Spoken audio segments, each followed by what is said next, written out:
Non siabo Ghana this year. And you may so Yamamunina Jubium Makwa Basm Jeffy Peace 104.3 and was so with a brasso. Sense my and Satos one is for Wajibre, was one is on the Ray. Yadaba Sumo Sakasiabo. And some of who will need 100.9, okay, 101.7.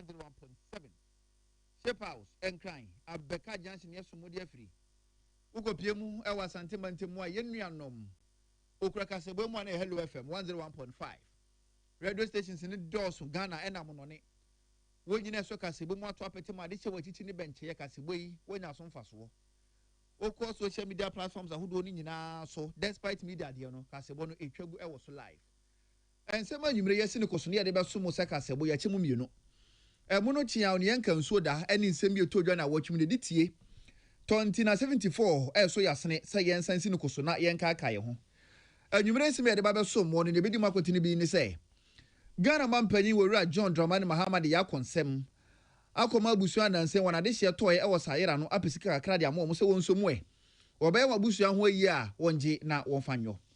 Or man penny be a massacre said ya 2 said you shall some dear at Dawa Mina Coma so pa in Tabana Becoso.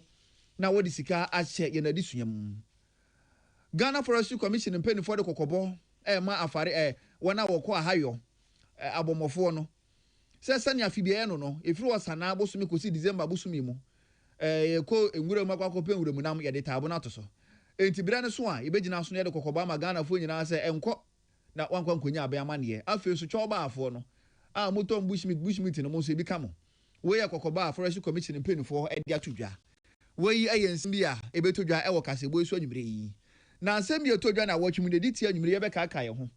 Na watchmu na Ghana man panyin we John Dramani Muhammad tudwa say ya rebi say hepatitis B and C HIV e dia before nya pa ntia be man panyin for Nancy from yen sore na yentimi entu sa Ghana man panyin aka sa dia tudwa se na nsan Sarafe kafo ye monko no ama before ye tu anamon na anamon ye tu ye na de krata akoto eyufo anim se na Sarafe kafo ye na ye hwe ne ye ntwe omaso o man panyin kyeremu say enye Sarafe kafo no mo ho ye hi na mum sane ya bibrem ya sundwe ho be ko yenti ena mpenfo otu sa na moyi na enra eye enefo dunai pepepe a enka ne Ghana mampanyini asumdwe hene John Evans Atafi females eto ane bofo na enra mpenfo ya mamre ne amane a enka ne Ghana mampanyini wode ekai no weye ne nsem dodo na bi ene todwa na watwi mu a 2074 da romanti asi nkonwa eno so ye be ka kai ho yemfa seda ema this way chocolate drink ne ohia ne no a ene wonso hie special isu just a special range of drinks.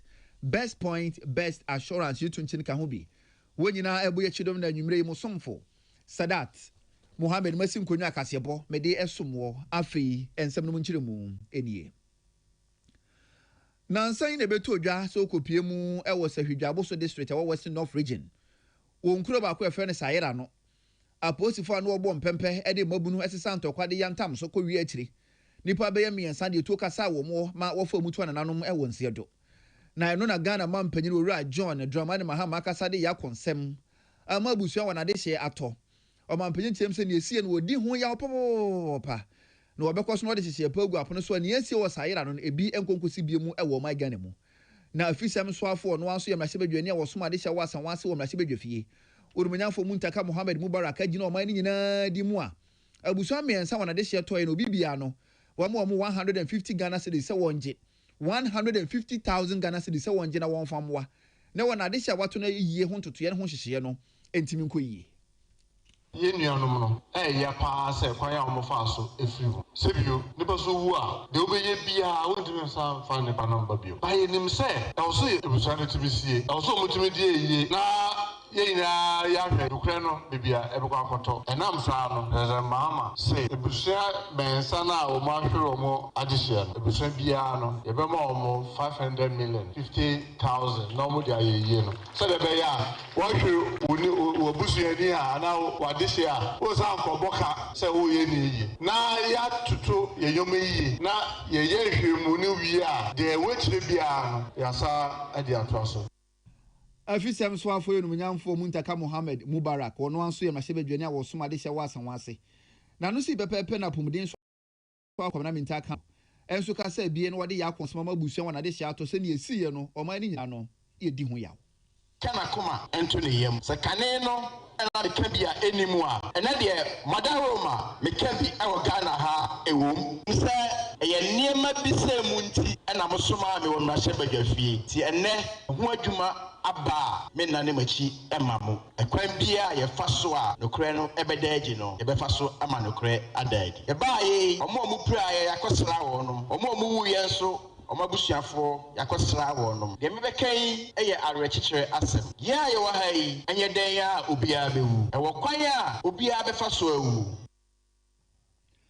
apomden so afo onimunyamfo kwabena minta kando no de sansem yi atudwa kojo praka said amanebo ifi Western North region ana wode ebesom yen Ghana mampani wora John Dramani Mahama kasa de atudwa se na ban bekoso de hihye pagu apono so betumi abo na wiem agono ne yadusua ho nsem atimi atumpon na obebo mo bibia wo pese woto na disua so se wo ye hwehwemu bofo na pese woto aso anampo wo di BBC so atimi ye wo ye researcher ana wo ye innovator inventor obetimi aboa wo na atumi abom saade ama wo no man no so atimi nya wo so mfaso Ghana mampani wora John Dramani Mahama de sansem itudwa wa abro kopie mu Lagos apon mu adusuafo wo ye won PhD a wawie na mpinifo de amambre ne amane egu apon so digya won kwan no okoye koka abusua ho na saa Ghana adusuafo yi oboaye na wonyina ne timi pie monten so ofew so na Ghana mampani ka semi na wo tire mu sei adusua ho nsam de edoman na koma so paapa nto oman ne bekoso no de sika ahyɛ adusua mu na oman bia nso so a wo sika na wo de hyɛ adusua mu ne sika na wo to atwe na mu modern oman ne daache e na wo preye nto mampani gina so bo Ghana fo nyina no ho ba so obekoso de hyehyɛ pagu apono so obi bi opese wo to na adusua so no ebetima ba mu saa edama woni no. Our responsibility as government is to create an environment in which talent can flourish, and we'll continue investing in higher education, research, innovation, and digital infrastructure so that every Ghanaian with the ability and determination to pursue advanced learning will have the opportunity to do so. Education will remain at the center of our national development agenda because in today's world, knowledge and investing in education is investing in Ghana's future competitiveness, our prosperity, and our resilience. Madam Chair of the University Council, the University of Ghana has made an immeasurable contribution to the development of our country. For generations, it has educated leaders, professionals, researchers, innovators, and public servants whose work continues to strengthen our institutions and advance our national progress. Enu achire no ena Ghana mampani wora John Dramani Mahama wo chire mu biem se adisuanto aso na yade a ede mfaso dodo na abre wo man no wo embradim dwumadie mu wo apomudin mu wo adisua mu wo anyumanwuma mu abode mu nyansape wona wato na adisua so akwa achire no wo man nya won so mfaso bebre nti ogina so sere Ghana fo nyina se na adisua ne yenhwe na yentum nkyene afa nso mpenifo asom University of Ghana obo maba so chire mu se ebo o man Ghana adisua ho nsem a se na asuapo ni kura mu no eye o man ni so dodo. Across government, the judiciary, diplomacy, healthcare, education, business, science, technology, and the creative arts, we see the enduring imprint of this great university. That is a legacy every member of this university community should cherish with pride. Beyond producing graduates, the university continues to shape national and continental conversations through research, policy engagement, and intellectual leadership. As the African Union champion on reparations, I take particular pride in seeing scholars from this university contributing meaningfully to Ghana's leadership on reparative justice. Ghana mampani wora John Dramani Mahama de sansem itudwa wo Legon wa bra adisuanfo bia wawie won PhD na mpinfo ya amamre ne amane de agya won kwan no koka won ho Kalib Kodwa Day en wode saa amanebo yi ebesom yen baya breka kra ne ne beto odwa so kopie mu ewo Mem Senior High School a ewo Asunafo South baby a emane da no eja atoho ama mane ne amade dodo no ano etimi ahye na we nenam so a Asunafo North mahye bedwani ene wo mensini krache waka nadumofo ho akwakopie mu school ho na wato niam kakra ede akwakoye school yi adusuafo na ye ene mattress obeda so no bako dio watwe 80 blanket bucket caps ni plate niam ne de na edoso papa na wodi niam yi ma ye kire no na Asunafo no of mensini krache odumenyafo Joseph Akparibo kasa na wo kire mu sei eba adusuafo nsam eda aban na koma so na nanse ebeto odwa se eja ato Mem Senior High School bia amane da no na tesa akoya atete na so sebi mpredu asa wontimi nyira nkra ne muntutu nkra ne na aboa no so bepimu yi agisi okọ na chinti no na ho akwa hia se mpenifo to ombo na wo hyehye mmoa esefata no wode ba enu nti na ache kakra ansa na wotu anamu na so wogidie se enama kakra ba school mpenfo be so na wache ama no wana ho kan ye bia do bi nsa atumi akabina atumi abom adisua a okura mu ewo mem no atumi akoyie Kuladoma we affected was 77 and in a abromo mattress 80 and a abromo blanket so 80 ne bucket a umbedwerim kappa umede numsu and after samana omodbesa no kakra no it was bent beyond renovation now untimi renovate it na say ye bibi fa ho ti MP adawroma and then the casa quickly and move to get fund and mukudi nkomba yankopon adom get fund emergency fund no na omo release say yemra na yemesi dormitory 10 times one from Mamma Fran. Orumanyam for Joseph Akparibo, Sunafo North, Mensini Krachi. Now, Quantia for her Dishahon Samswo, Sunafo North, Ura Samuel Larry. One so can say, be the tradition for him, says, be Nessican when Yabroso. I don't think what TSA ja at home or what mattress in Yamabro, Nemum, send your Dishahon Semico Yinti. We did also say Dishah for say, or moi, not a Dishahon 17 1 year old who's Yadia, a Chinan on some for some from mine. About fire volunteers, our Hasi. Now you train womb, say by ya, Satoranche Moeti say, a bit and to school, maybe. The kind of Yamaya, Dom headmaster, but yet you hear any Musa, any regional director of a casa, no Makwa in Yaba, Yabe train womb, say by ya, and near Mrs. Sano, a Vinci beam, I ever bought and qua, any a Japadi Hobine. Them say a Daniel Shie, and near my Ashero Honum, and Yadeket one. Ania Echegui, Ewura, Bawa Mohammed, where your Quanchefa was some Nadmu, Sunafo North. And I would tell him saying for now what volunteer, it could be a bit to who a siho. Now what you the Jeffrey say, it was school to me abwa. Now what me abwana wasano. Your education is important. Don't allow anybody to stand on your way to frustrate you so that you will not complete success. Make sure that you learn and learn very well. Write your WASI and proceed to the next level. Ora Samuel Larry, Quanchef for her disha so Sunafo North, or any Chegu and a DK boy, Quanchef for some Nadmo, Sunafo North, Ora Bawa Mohammed, that's Yawin Mohammed, Success FM, and what Yaman way free our day Ebesumuye. Ghana Forestry Commission, one found of wildlife division, and what the Cocoban or D. Emma Ghana for you now say. Amphibia no wildlife division, our some Forestry Commission, what in Shibiba. If you guess, both many the Dikan could see December, both many the Dikan or bra. Say more beyond Cocoa Kumabua. One hour call higher, and 1 hour coaching it in a Kikahunan and get a tabuno toso. I would you say, way a bra, and my home masebi. And would a boom one, when you can one da. A war, and my war, mamma woman.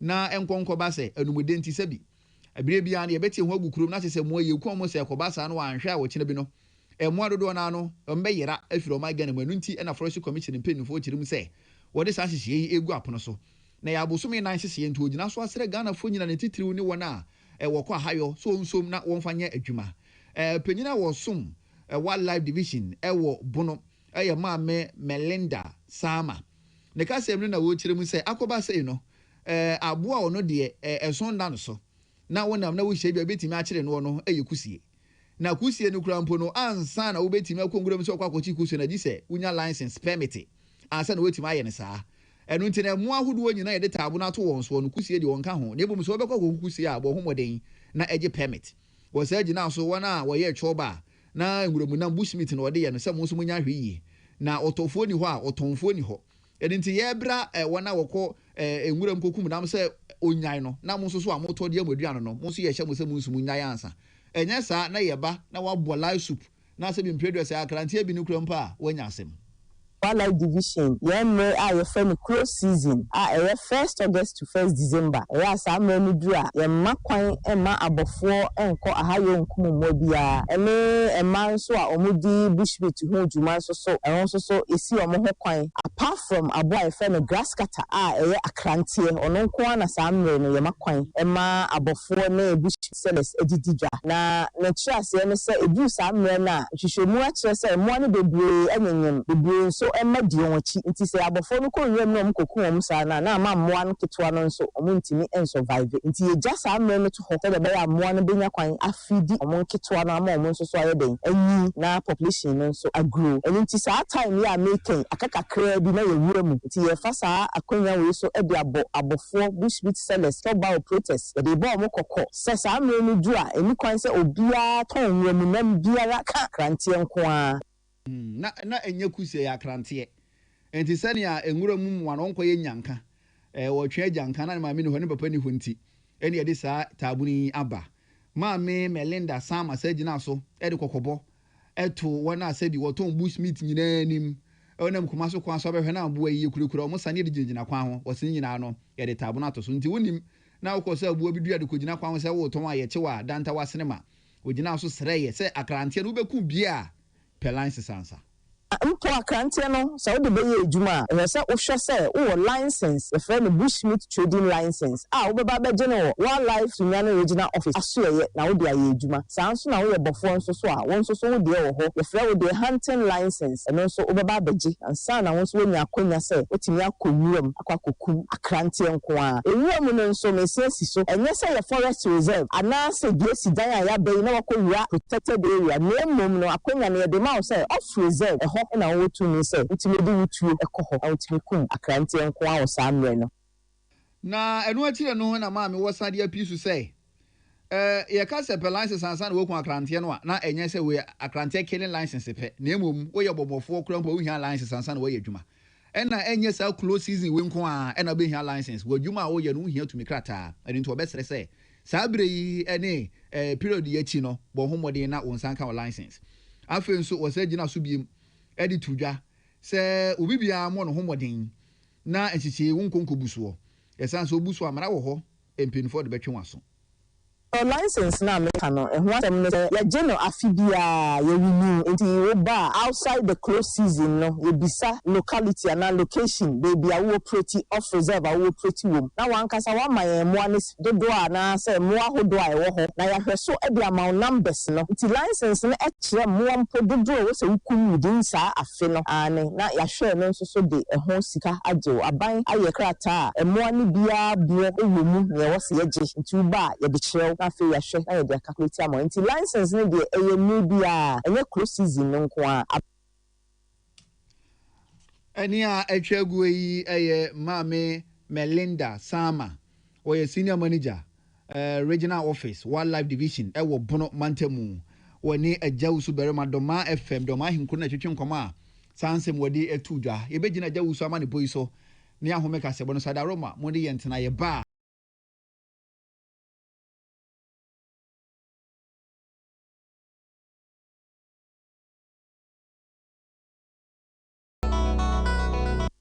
FM. From the producers of The Gods Are Not to Blame comes another classic. What? Amafa? Madam Amafa! Who asked you to shout? Sorry, sir. Did I ask you to shout? But usually if I don't shout, you get angry and say, I should shout. So must you shout so loud? Are you crazy or something? No. The first original African adaptation of William Shakespeare's The Merchant of Venice goes live as Image Bureau, April Communications and the National Theatre presents Gallina's Pound of Flesh. Live at the National Theatre. Saturday 1st, Sunday 2nd, Saturday 8th and Sunday 9th August at 4 p.m. and 8 p.m. each day. Grab a ticket now to the most hilarious theatrical masterpiece of the year for only 200 Ghana cedis at imagebureaugh.com or dial star 714 star 46 hash. Gallina's Pound of Flesh. Written and directed by George Quinn. Supported by New Plant Car Rentals, Peace FM, Graphic Communications Group. And proudly brought to you by the Ghana Tourism Authority.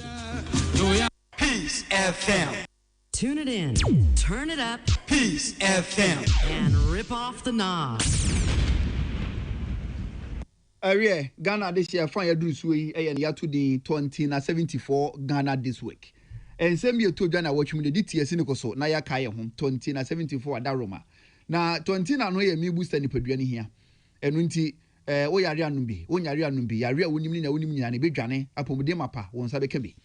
Na watch you na Ghana man penny ura John Dramani Mahama. Wakasa edi tu just ya redo na ne before DSE. Hepatitis B and C, malaria say, e ku abi before pa into obesere say. Abi my mum penny form for Nancy from na ya reentimi de sunkunim.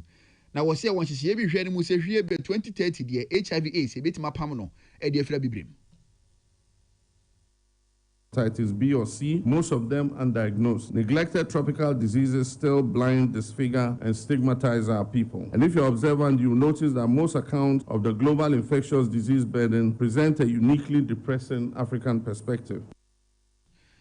Ghana man penny ura John Dramani Mahama na wachimu African Union Extraordinary Health Summit about so one crying and what the sans mu tuja ewase Salamatu kuku apento and what this sa amaneboyi ebesum yen na what you cry mu na Ghana man pejinika say BMD tuja say ni asarafe kafo asha so mo ye before nyina nko nkromu no eya ade before mpeni fodoro na keke ho bomu de krata akoto AU fo apono say won twe sarafe kafo aso o man pejini tire mu say enya sarafe kafo na se bi omo ho ye yehi na emum se na bibrem ye bekoso atena somdwe mu nti ena wotu sana moyi.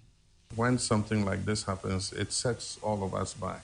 People have been displaced, their property has been taken, their businesses have been closed, and indeed we lost two of our citizens who were killed. And it doesn't appear that the South African authorities are responding to the magnitude that one would expect them to do. The persons who are funding these xenophobic attacks are known, and they've been left free to continue to do what they want to do. Ghana Mampany Ura John Dramani Mahama na watchimu na wode saa ensemu yi etudwa. Na enura na eye mfinhia polepoli edunan pepepa enkane Ghana Mampany na sumdwe hene obenfo John Evans Atafifi Mills wotwa ne bofo. Na sanse wakwe okunini nti enura mpenfo gina so a wo shefa. Wo gina so de nhwire yikokoto sumdwe park opanyine no wode kae no. Ghana Mampany ka semre na wo chim sesabi. Professor John Evans Atafifi Mills nyese waso Ghana pen so Mampany nti na ye kae no na emom opanyine se na ho asumdwe nsem de na koma so no esefata se yesum.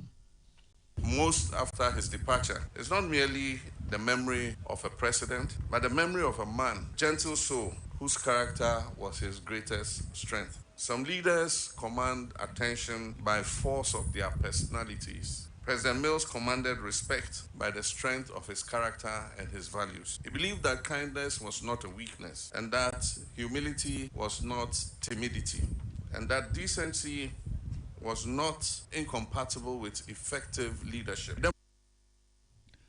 Ghana Mampany Ura John Dramani Mahama na watchimu ena ansem yebede dia Salamatu kuku apintel en wode ebesum yen. Ewiase ehedwumade bi ho fa e Washington DC. Watu ni din Sister Cities International. Na Ghana Mampany abedi ekire obenfo na Jane Opoku Agiman. Ekogina Ghana dimu e wodwumade ase na ne kase na wo kire mu say ayonkofo eden krotu ahudo mu owiase nyina no eyade amfasodo so po bi efiri so aba Ghana yebekoso na ye nchefe wo mu no yasom ne ye niye. Ghana Mampany abedi ekire obenfo na Jane Opoku Agiman. Enjemu a ekoso Washington DC ase ena okogina Ghana na mu ansemu yi wodi etudwa Patricia Sefafisha ena wodi sa amaneboyi ebesum yen.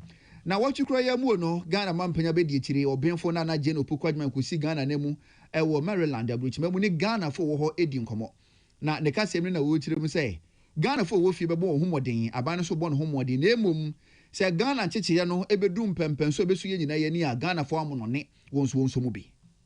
As we all know, we inherited a challenging situation, but when we inherit anything, we don't only inherit the good sides, we inherit everything. What we tried to do was to turn what we saw as challenges into opportunities for growth.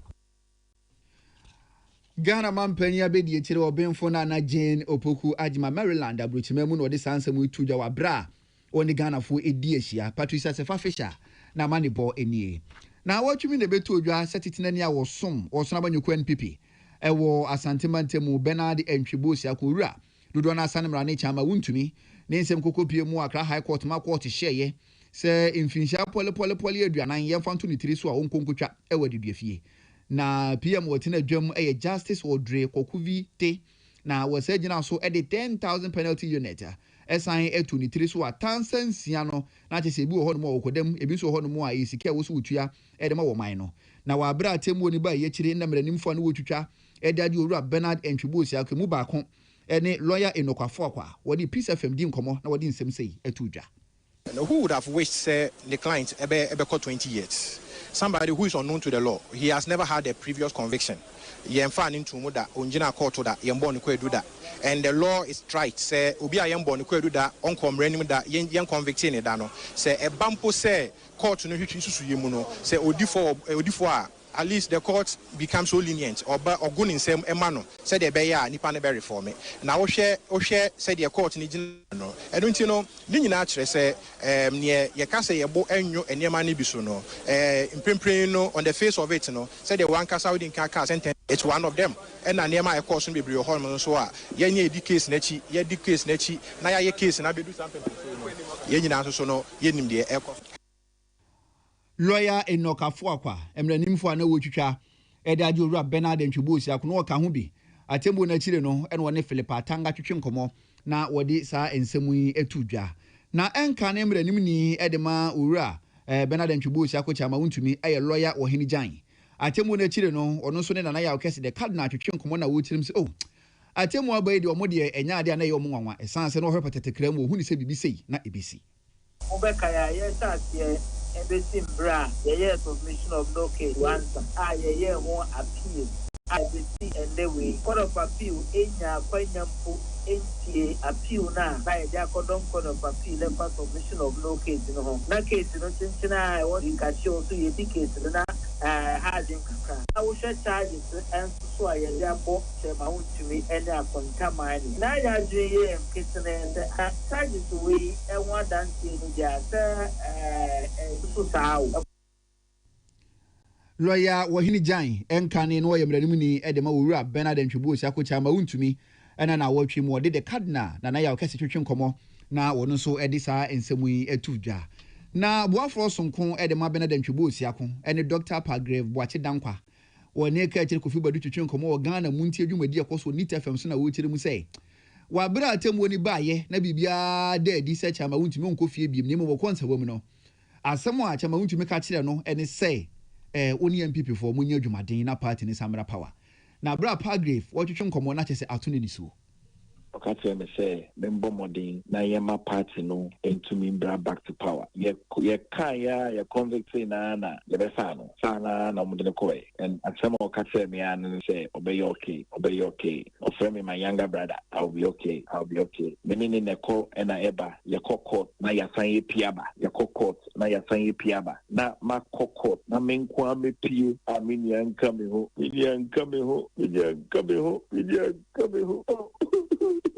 Yara Hussein, Yara Hussein.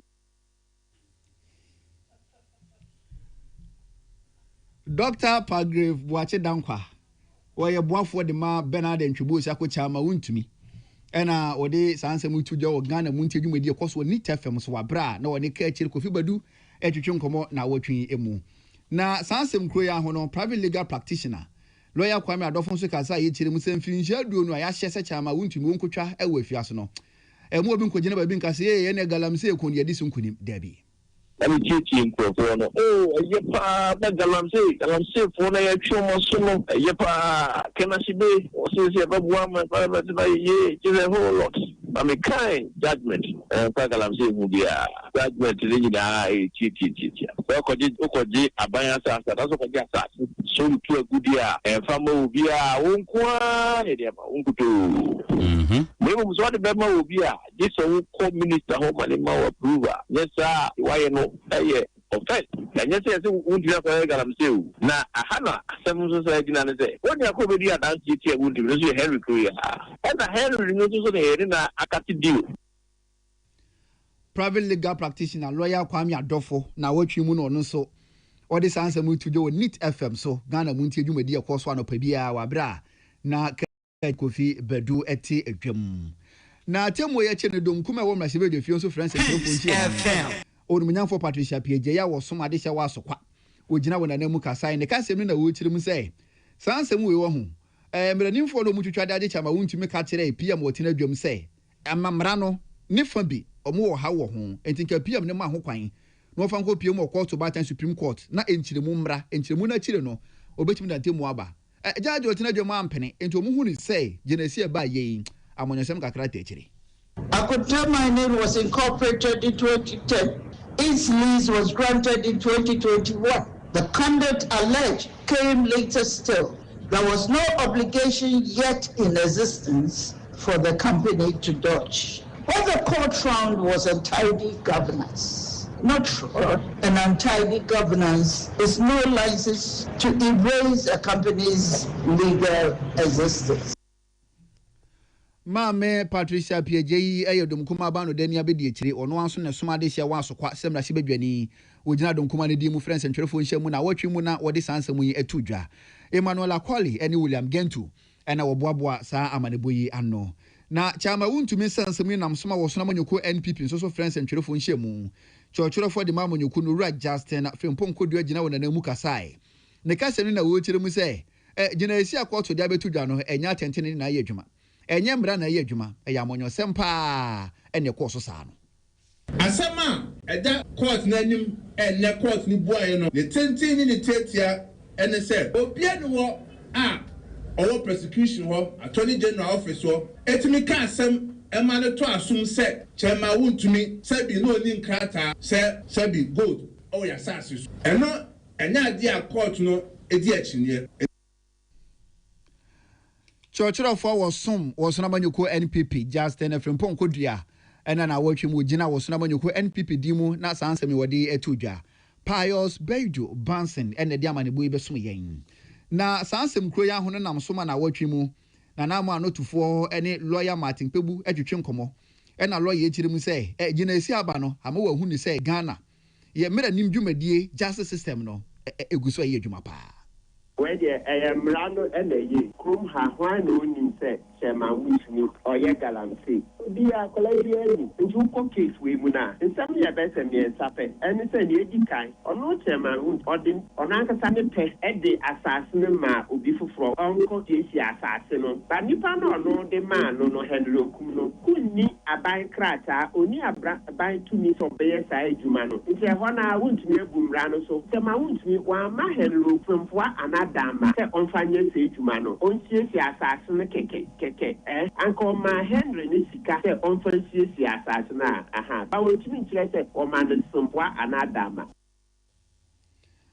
lawyer Martin Pebu na watwi mu ene wode na na ma no tufo twetwe nkomo ene ono nso wode sankire mu yi etudwa na NPP amanyuko ni ma ewo asantema ntemu nso keka wo hu bom ekasa kire mu se ye atemu obe na abayi chama wuntumi dabi omoti ase enye yi na omudi hu ya pa na omuso hu ni se we pa de se bi NPP hu ehi ene bi akofore chama wuntumi na yenkane asantema ntam so afo dum nyafo samo no se mensa ene yenkane asokwa mampo mesini krache owura andi kankam ene otoburo se kwadwobodu edi nkomo na anyin da se be bi ensem ne bedu enu se na mejitum se ensem bia akoko so ni amanfo kekan ya se aban no esesa chema wuntumi onya no ho totroto so ma na anyin da se ebeko this far ni amane 20 years ya dia hadwin mesre amanyof ewiase na yewo no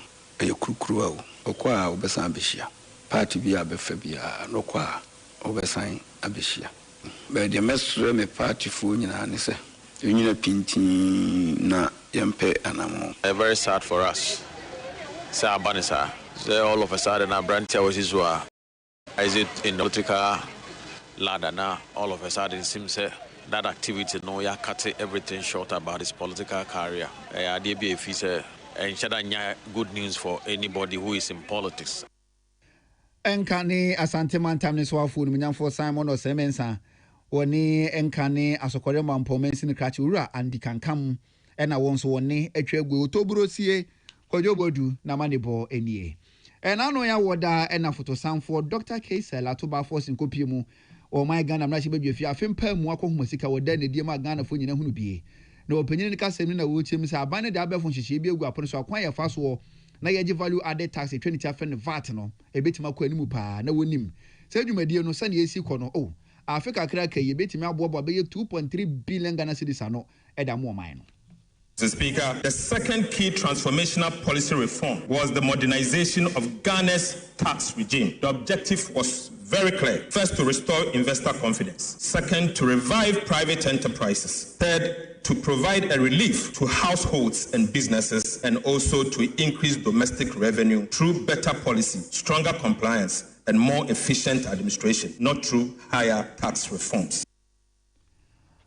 Na enu akire no na Dr. Case Latoba force nsa akire mu bie mu say. Bosumi bia no sika customs fonya edemo man na nso anyina tumpon 17%. Since the introduction of the AI-powered customs reforms, monthly customs revenue has increased by approximately 17%, reflecting stronger compliance, more effective enforcement, and significantly reduced leakages. Na ne kwakwa mu no na fotosanfo sa kire mu sa aban yi baaye ode ne sa sinibo eka to dwa say sebi enye sika bia ne yedie enti 11 ni betting tax ne sa ayeto bia 7 pedua sanfaso ni so no aban ne fa anya hwe enti wotwam na so nyina mu no sika o manatimi aboaboa no se eto no esoro kwa na eko. Government collected more taxes in 2025 even after abolishing the nuisance taxes, including the E-levy. Right, Honorable Speaker, the lesson here is simple. Better policy, stronger compliance, and smarter administration will always deliver more sustainable revenue than higher taxes. Dr. Case Latoba forcing a photosanfo nano ya woda okopie mu amra sebedwe fi afempa mu akohoma sika ene wode sanchire mu yitu dwa no wasachire mu bie mu say aban ne ba no wo wiabo no mu so ogu so ede to Ghana fo nyina nim say Ghana ensika kakra ye wo no obehwe no wabo ho ban no nti asoafo dodo no wote so asoye dodo nso so wote so na so nyina mu no oman no ne chechire ne nkanko no ekọ animu. We reduce the number of ministers from 123 at its peak to 60 and reduce the number of ministries from 30 to 23 because a leaner government is not merely good politics, but it's also a sound fiscal policy. We curtailed non-essential expenditure, including excessive foreign travel, workshops, conferences, and unnecessary vehicle procurement. We also discontinued low-impact programs like the Ghana Cares of Atampa and the U-Start to redirect scarce resources to national priorities. Dr. Case Latoba forcing kase biem di to just a bad suemu a aban na so enti aban na dwene ho say schools ahodo be 210 do be ye ho adwuma secondary schools emono baako edu eno so obesi nyina no World Bank wa mayen sika 300 million USD a wode betu sa na mo no. The education remains one of the most powerful investments we can make in the future of our country. Government is therefore taking bold steps to transform secondary education through a $300 million United States World Bank financing. Mr. Speaker, under this $300 million United States World Bank financing initiative, government will undertake 210 major infrastructure interventions across the country. These include, Mr. Speaker, we are building 10 new secondary schools. Right, Honorable Speaker, we will rehabilitate 150 secondary schools. Mr. Speaker, we are upgrading 30 Category C secondary schools to become a Category B school. Dr. Atofo Sinsa Chire Musa Abane Kaso Obeye enye no na abane ye. Women's Development Bank. Oh. Ehwana mu ntoko ani mu pa se ni aka ne say license awoye ho adwuma no mpenfo de be mo mo ye de mo pɛ eno na ahye ne dwumadi ase ye ne sika 400 million Ghana cedis wada to futuom se dwumadi ne hya ase a wonfanya adwuma. Women's Development Bank, Mr. Speaker. Government has made progress towards the establishment of the Women's Development Bank. On the 26th of January 2026, the bank was formally incorporated as WDB Ghana Limited. Mr. Speaker, following its incorporation, government applied to the Bank of Ghana for the requisite banking license to enable the bank commence operations. Mr. Speaker, in fulfillment of the capital requirement for licensing, the Ministry of Finance has deposited an amount of 400 million Ghana cedis into an account with the Bank of Ghana as the initial capital for the Women's Development Bank. Dr. Kaisa Latoba forcing your photo sample. And what is ensemu to jawa bra fempa mu akohoma sika no de na die na watwi mu ewo mrasebedwe fie na no si pepepe ena panyina woda domkuma na no ono anso ye mrasebedwe ni demand se we futu orumanyafo Alexander afenyo mike no wasa hene kasa kirem se eni sika pa na aban ni se ni sei mu hwe amfa hyehye pongu apono so mbo Ghana fo sika ho ban ena mo chi MPP fo achi omo fa so be na mo benya wo se na nka munya sika na nka mo di ahya agenda 111 na nka ne aban ni se wanwie mu 42 million Ghana cedis. Mudi kwa kusi edwa market. Ghana for the heading. 1.6 billion. That is what the IMF told you. And you come here, you're saying prudent management of the economy. Really? Mr. Speaker, this review is full of English with empty payment. The payment he said is done. He said they've done some payment. Why didn't he give us it? You paid your party members. You paid your party members. The monies have gone to your party members. And Mr. Speaker, the Nkukon Kitinkiti project has now become protein. Honourable members, I insist we listen to each other in silence. The Nkukon Kitinkiti have become protein for your party executives. They are all cooking Akukon Kwai. It is now Akukon Kwai. Mr. Speaker, I want the finance minister to walk the talk. If you come here and you say 24-hour market, 24-hour market at 42 million. Penya wadado nkumana no wo mrasebe fi wono anso na sumade hye we futu sem mrasebe dwani odomanyamfo alenza afenya makin osanhene en wodi sa ensemu ye tu Emmanuel Akwale yani William Gentu en wodi sa amanebu yi ebesume no nkuma ba no dani anu si pepepe en nakpandai mrasebe dwani wonomanyamfo matunyindam enso ka se bi ekire mu se wabra na foto sanfo kenkan ko homasika no wote na so din se 24 economy obedi ho nkomo wante ho nkomo na chesa aban na de emmaso enti wagim Oba exchange rate as at the time I free no around 14 now it's around 11.5 12 it's a fact but in actual sense no policies now omo catch Ghana for say ye ba be ya me catch say na bibia look okasa nyina ko wie ye wesi ye time be almost 2 hours no we never heard anything about the 24-hour economy catch me say what this is what the campaign on critically we no maka ho asem Odomanyam format nyindam eyekpandai mrashibedwani ene ono so de sansam yi etudwa ofon ase ayire bi mrashibedwani wodomanyam fo kojo oponkroma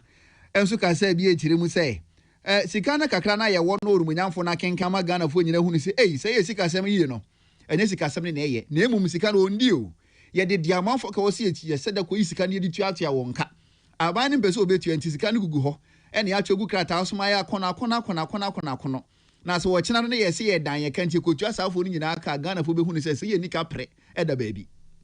When you go to the expenditure side, what you couldn't mention on the floor, the one is hidden in the appendices. Total expenditure is 302 billion. Half year is supposed to be 158. That 158 includes the 35 Agenda 111 buildings they promised to do. It includes some of the contractors that they are supposed to pay under big push. It includes their flagship programs like the 1 million coders, Jumerura, 24-hour economy, all of those ones. You will be heartbroken to find out that half year 158 billion, they have actually only released 127 billion. Odomanyamfo kojo oponkroma ofon ase ayire bi mrashibedwani etiwa east mrashibedwani wono aso yetitina ni public accounts committee odomanyamfo abena ase asare nso ka se biem tire mu se omo de kwan aban nam so na sika odi nyafonyafo no omo dwene ho omo ntiase sika pa aban na yie odekọ hia good board kakraka na sika bebrebe yi omo ntiase. And in 2025, the 2025 actuals, for the last quarter, the Minister for Finance also spent another $297 million on whole board, translating into 4.5 billion Ghana. Let's ask them, what is this at all with whole board that is siphoning so much money from us? $900 million from Bank of Ghana and $297 million from the Ministry of Finance. That is one thing I expect the journalists to go in there and find out from them what exactly is happening there. That from Bank of Ghana, they are siphoning $900 million. And then from Ministry of Finance, $297 million just in the last quarter. Atiwa East mrashibedwani we titina ni Public Accounts Committee. Odomanyamfo abena se asare ene ono so de sansam yi etuja William Gentu ene Emmanuel Akwale ene bobo mrashibedwe fie nkomo yi nyina no na wodi ebesom yen. Na wotwukro ya mu ana panyini ba ko banku ntabu a woye obinfu professor onimu de papa Powersom University of Ghana Professor Godfrey Bokpin enso ka se ebie na wo kire mu se big push nhihye aban no di hu nkomode kire Ghana fo no otimi ye dodo na atimi wie dodo na wo gidie se gidia Ghana fo wo e wa aban mu no ebeko soro. One thing that I think the government should strengthen its hands on, big push. It's for a good reason that is called big push. That is called big push. But so far, if you look at the progress on road construction, either you look at the Kumasi Road, Kasua, Winnipeg, Accra, Aflao, the progress is not something that Ghanaians are happy with. And the expenditure side, you can see that even though government is on track when it comes to compensation, when it comes to compensation. But in the areas that also about spending, in areas where if government spends significantly, we can engineer job rate growth. We are not doing quite well in those areas.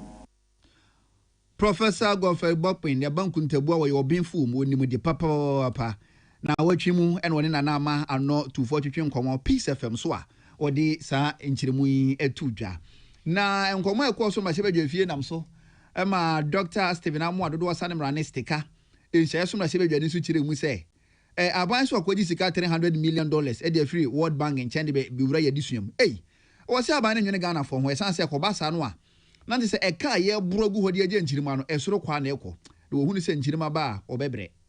We've not done anything to show that when there is similar crisis, we are not even going to get worse results than MPP government even was able to do. Two, Mr. Speaker, translation of this into secondary macro performance as a country, we don't see anything. Now they want to even borrow to pay fee assets. Now they want to borrow to do things that will not earn us any sustainable results. Mr. Speaker, they are talking about 24-hour economy. They are talking about big push. The last time I checked, big push was in the collect. Go and check. They are pushing. There's nothing, no results. Onumenyam for Stephen Amoa, nshayo somra shibedwani.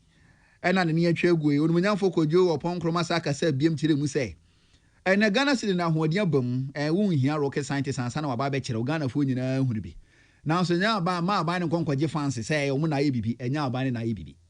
Because as you observe, in 2025, when the city appreciated by about 43%, as a result of the pumping that the Bank of Ghana has been doing, it appeared as though the situation was getting better. Just yesterday, when the Bank of Ghana published a new debt number, because of the about 8% depreciation we have seen year to date, our debt stock is gone up by about 47 billion Ghana cedis. So if you rely on appreciation to applaud yourself that the debt situation has gotten better, small depreciation, Mr. Speaker, and we are now having about 40 billion Ghana cedis increase in our debt stock. By the way, this is apart from the nearly $1 billion that we approved for the government yesterday. Orumenyam fo kojo opon kroma wo fo ase ayiribi mrashibedwani na ne kwakra mu no na panyina be de kira wo tia dom kese no mrashibedwa fie. Orumenyam fo Richard Champion so kasa bia na wo chem se minority dom kuma mo ho ya me nwanwa papa na wo nya hwama wase a ye jabo no kro no wo de hwe sika semu nhyehyeye eni sika die ho nhyeso abane da ye adwuma nka ho nko a de wo se mo bo abane na baso. We left a loan portfolio of 120 billion. By the end of the 8-year term, you move it to 748 billion Ghana cedis. Debt to GDP ratio moved to over 100%. When you were living, it was around 61%, and now it's 44.7%. And instead of praising the government, we are here saying what you did is giving us all these important indicators. Mr. Speaker, it's about economic discipline. The fiscal consolidation the minister is doing. It now have a handle on the economy. When he brought commitment authorization, people were talking about it. When he set up value for money office, people were talking about it. Orumenyam for Richard Champion, penyina be de kira wotia dom kese no roma sebedwa fie. Oni William Gento ni Manuel Akoli na twetwe nkoma sansem yi ebeda die. Na enu achi no ofo ase ayire bimra sebedwa ni orumenyam fo koju opon kroma sa kasa biem na wo chiri mu se. Ghana city na aba fom no obesa kasi su biem se ma aba ne ntiri munya ne de aba no onye hwe gold bo kwaso odwama so enti Ghana ye de gold kakra bi kodwama so asidi no se bebre ye ka ho na ahoɔden aba ye sika mo nya aba ne nhyehyɛ ye bi na ma ahoɔden aba ye nsidi no. The minority in parliament warned that this financing was an unbudgeted quasi-fiscal operation exposing the state to huge losses. We were dismissed. Our motions for investigations were dismissed. At the time, the IMF quantified it at $214 million lost on the Gold for Reserves program. This was around September 2025. By the end of the year, the Bank of Ghana account itself shows that it was around $900 million. That's about the 9.6 billion Ghana cedis that they talk about in their report. Orumenyam fo kojo opon enkroma wo fon ase ayire bimra shebedwani ene odi sansam witu da wo mra shebedwa fie Pius Baidu Bansen e de amane boyi ebesom yen na wachi mu mra shebedwa fie chairman Right Honorable Aban Smana Kingsford Bagman e de kokoba no odin e ma mra shebedwafo se bi wo mra shebedwani wo hye mra na wo no wo nche mra ene nti mra ya hye de ato wo no se enkofa sare no kobo ka ho we no mra shebedwafo no mu so mo ka ho bi wo ye osoafo we am Rashibe Johnny na binti wono ese fatase de sare no ball kan ho a chirokrata akoto afisem aso eye ye gitumu a wo de abo kan ho ya anje antumu a onka ho enye sa no wo kine bi ye chewa enkoka se me ko parliament ntumu free speaker ansa obeme ye do wako Essential install or use a siren on any official or private vehicle without the prior written authorization of the minister responsible for the interior. Similarly, no person is to utilize police resources, particularly police escort services, without the requisite written authorization of the minister for the interior or the inspector general of police. Na enu achi enu mrashibeje fie chiame ekasa biem di tudwa se police service na ewo ho Ghana fo nyina na omo som yen e omampanyini ka ho bi efi omampanyini so a besi nipa wotwa to okra wo fom ho no police som yen wo ye mrashibeje ni aka ho wo ye oso afa so ka ho nti sisi ye omo di aba ye nyina na ye hwe ni ndi so no we gina so a police service obo maba so. Its personnel and resources are national assets which must be deployed judiciously, equitably, and strictly in accordance with law. Similarly, the indiscriminate installation and use of sirens undermines road safety, weakens public confidence in lawful authority, and diminishes the effectiveness of emergency and security services whose operations genuinely require priority access. Mrashibeje fie chiame Right Honorable Aban Sumana Kingsford Bagbin. Na watching what this answer we to do Mrashibeje fie William Gentu and Emmanuel Akoli and what they sa amaneboyi ebesum yen. Na watch you cry mu kwasiminti Mrashibeje ni Constitutional Legal Affairs Committee. Waka ho bi odumanya for Philip Fifi Backman. Waka se chirem say tribunal bill and mpinfo di ho nkomo awie no ogidi se ebeboa pa. Mpempinu kokota hodo a ensam yetimi boa no sa ye ndi nwieda. Nana nse asase kuma bi ho asema kwakopie mu okota 40 years ansa na omo kan wi en wo se mapa eba ne sen enti tribunal bill no madi ho nkoma wi na bebo ma nsem ya tete sa no ye di ni ten atimi afiri ho tribunally oye so obi kokota that person no ya categorize cases no into two categories. There were civil cases, there were criminal cases. The tribunally or bobwa in expedition yet expedition then attend similarly and attend omotum na wa kodo intentem odamahen. So it is a processor. It is not a kangaroo court. They sit in the open to the court yara, but they are going to help in criminal justice. And the cases no or your cases are only political cases. Ania etwaguoyi ayonumnyam for Philip Fifi Backman. Where kwasiminti Mrashibeje Constitutional and Legal Affairs Committee or kan ho bi na enu akire no manhia South Mrashibeje na naje bafo wu a enso ka se bi kire mu se sa tribunal ho nkoma bayi ya de kan yusu bi pen o Ghana wo ne nipa bi fo aho ye pa na wahu ne a wonhu bi dane na opa bi ahu ne wahu bi dane de wosi echi na obonya mempa ye se enkonkoye sa di kan de obutia ban elite te ho de no enso sue eni na nsunsia enim se omo twi afri judicial system na ewo ho na omama friend system for the constitution no ena sabi manage ananse administer in elite what the no sabi nsunsia wo mu no so sa Nana J Bafo wu a manhia South Mrashibeje Constitutional Legal Affairs Committee no ono so wokan ho bi na eno akire no legal practitioner Kwasi Boaten Boama enso ka se bi busa say aso sa tribunal bill krompa ye di ho nkomo wo Ghana yi ehu hia pa mo man no ana ehwe bill na mehwe no ma ewu mu na mehu ni se ehu ehia man sisi aso man no eni se already no your court system wo ha and normal who kind bill no mu kakra na say act no ma pass the parliament pass na say who pass who mu ye pa and no be brain no mo ka no ano your court system na wo no eguzo o mo ye ni mu no ade to sim say ye ni infrastructure ni personnel and me busa say afia yes abefa panel members asa ka ho asa ye no fofo no na nga ye pe judge ba ko anga ye be increase judges no mo man no na do so anga nkusi wa na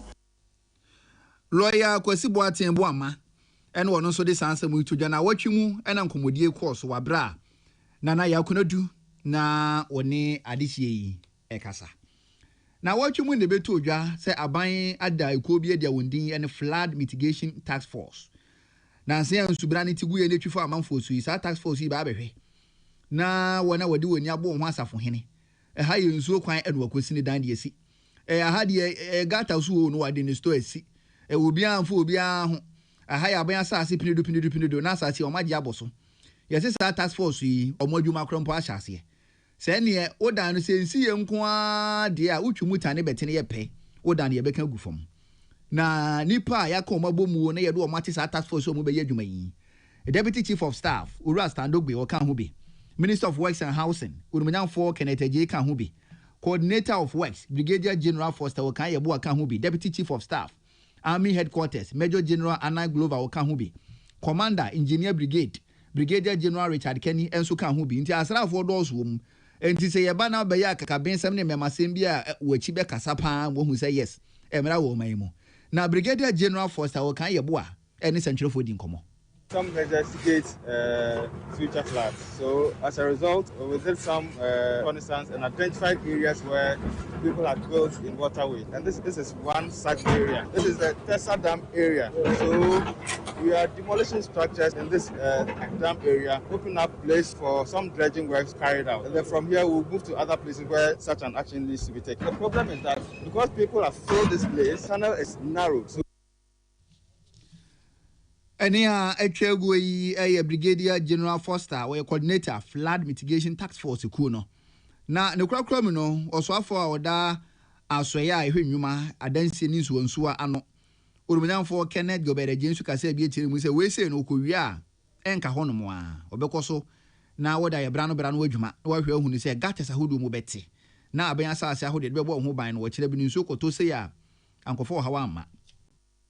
You know, we have a dam right here. That's the Tessa Dam. We need to have given a buffer beside the dam. But now what our people are doing is, even the dam site, they are trying to fill the side of it to reduce the size of the dam, and which is part of the reason why when it rains, our place gets flooded.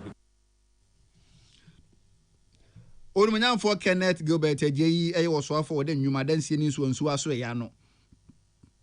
Na watchimu na mpinfo edi sansemu yi etudwa Salamati Kuku Apentel ene wodi sama ne boyi ebesom yen na kasiabo no ekwa wo square na yemfo mu asedama 2074 2074 na abo ho kase na watchi bia no nsemu a ya na etodwa no na emu ode na editie no yensan bo nyina no na yensan ka kan ho na 2074 na yemu booster ni padua ni hia eboa pomudin papa eye adwuma chen moti asekan eye adwuma senkonya enti enwumere yansa na be kofie no ode pharmacy na ebe wo no fam fa hodom na kopɛ 2074 ne fa kofie ani kro gin sensuo eguni padua ma na be hu ne se ampa magani sose se adupa wosirim HIV AIDS ne COVID-19 ne ayi cancer afa na eba a so mo ka che se virus ne ani aduro COVID-19 ba ne hu ne se na aduro ho kodo kopɛ 2074 HIV no me se wo so na wawudi adanse koso ne nonom enkonom to ba ko ne to mienu to amiensa fire dada tuamu da ne koso ne nonom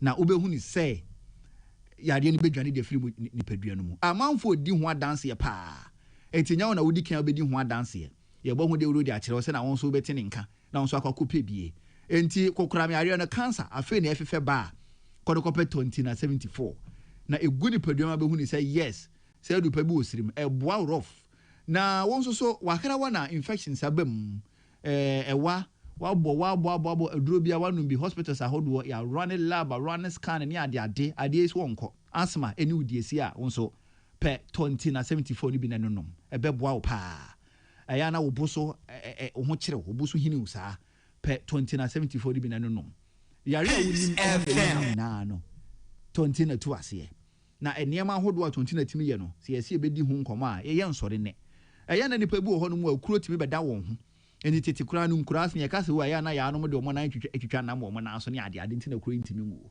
ne de wiase atumpo ntia ye mfa anhye omu biem ye nyina ya gyatum se yare kono kopɛ 2074 o num bi no na wo de asawa abom na wo de atare so na sape obehu nsesa amanfo pa na kura tu omo na 2090 ekro na tumi akọ no doctor for kra no mu ngini se betumi akọ tontina daroma enti borrow mo pharmacy herbal shop chemical shop over the counter shops Ghana for na nyina wokọ a wo se 20 na 74 wo hia bi na ne ka na be ye odi atwani ti ase wo peti 74 na ye be che o se ne abefa no ye adwuma bruta e ma no am mense sentimi mba yie no fa che me na won so apebi na wano no be boa wo ne dodo mu afre 0246 073 498 0246 073 498 and answer 0244 112 9575 0244 112 9575 from mo ne dudu mu obeboa na wonso nsa atumi akabi